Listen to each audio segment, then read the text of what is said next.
Hi, my name is Nathan Toy, and welcome to my Week 4 reflection on the prototype stage for Bluechip.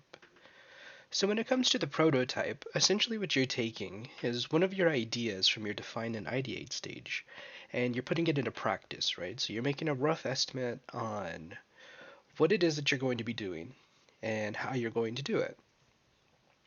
So, this is really important because this is kind of where you get to see your plan in action. And by putting your plan in action, you're able to see the shortcomings of it as well as the positives of it, right? So you can kind of take that information and apply it to possibly another idea. You can refine it. You can formulate this prototype to be the best that it possibly can in order to reach your solution. And one of the problems that we have for our team is a lack of accessible leadership programs and overall engagement with the student body. So our solution is, well, one of them is actually to create easier access to a lot of these student leader programs. Regarding Bluechip, the fee is one of those things that a lot of students kind of have difficulty with, and at times will often, after their first semester, look at it as I don't know, it's really expensive. I don't know if I can do it. We actually had one member of our group state that if it wasn't for the fact that they had help with it, um, they probably wouldn't be in Bluechip and would have avoided it because the cost was so high. So scholarships that way, possibly a work study for to pay off the fee for joining Bluechip would be something that would be very helpful. Another way to increase engagement, because that's kind of our accessibility portion, so a way to increase our engagement would actually be a sort of referral program or like a friendship program, right? So we do have access to things like badges and Bluechip, right? And you get points for these, and these help you along your way throughout the whole Bluechip experience by giving you points that allow you to complete the program. And so we are kind of thinking, why don't we utilize that, right? Because, I mean, whether it's just a badge or it's something that means more to somebody, it's kind of one of those things that it's instant gratification and it's kind of a reward for the work that you're doing. And so we were thinking, okay, well, what if we had a refer a friend, right? Like you bring someone in and they stay into the program and then you get a badge for it. You know, they complete year one with you, you get like a year one refer a friend badge. If they complete year two, you get a refer a friend year two badge, right? And so on and so forth all the way through.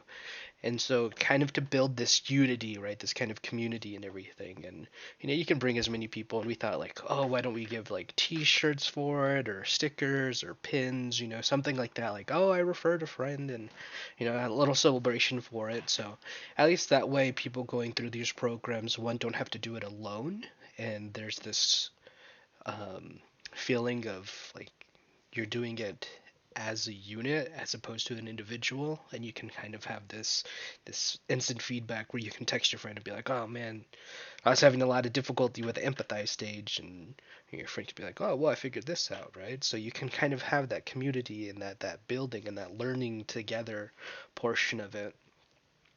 Another thing with the engagement was actually using word of mouth. It was definitely something that we feel is really effective and extremely strong. It wouldn't cost any additional resources, which was a big factor that we were looking at. So we definitely feel like word of mouth was something that could help, and refer a friend kind of falls into that bubble of it. So something that we still need to learn and inform about our solution is whether or not people would want to participate in it initially, which during our post-it note phase, right, for the define and ideate one, um, that was something that we talked about in great detail. Was what exactly do you hope to gain from Bluechip, and what exactly is Bluechip giving you, right? So how do you put into terms that a student can understand what Bluechip does, right? So the leadership development, things that you can end up taking into your career, whether it's your MBTI or it's your, um, just leadership skills that you learn or your community networks that you create. How do you put that into quantitative terms for a student that's a freshman that's not really thinking about senior year yet? That after you graduate, hey, Bluechip skills are going to come in handy. So we definitely need to learn more about that, because if people don't really want it in the first place, how are you supposed to create the solution for that, right? So definitely things that we could prototype is trying, a refer a friend process. Even if you're currently in the program, you have a buddy that's in it, um, and just seeing how that works. Are these students more engaged? Are they more likely to join as many events as they can? Are they even willing to participate in Bluechip leadership or work for Bluechip? Um, Another element of our solution is, how effective is word of mouth? If we were to try to do like a grassroots kind of advertisement campaign and say, hey, let's go over here to this event. A couple friends of mine are going to be going there, and we're all going to get together and we're going to go. And we're going to see what it is and how we can get involved, right? So we can utilize that and see, okay, well, I talked to 10 people and 5 people showed up, and this person talked to 8 people and 7 showed up. And you seeing how effective that is at actually getting people to come in. Um, and then with the fee, we can actually discuss that with students and say, hey, this is the amount that it costs to join Bluechip. So how exactly do you feel about that? Is that a number that's too high for you to join? What's a comfortable number? If there was access to scholarships or fee waivers for that, would that make that easier? So we could definitely try to prototype that and get information, because the more information we have, the better solution we can come to, and the better our prototype's gonna work. Um,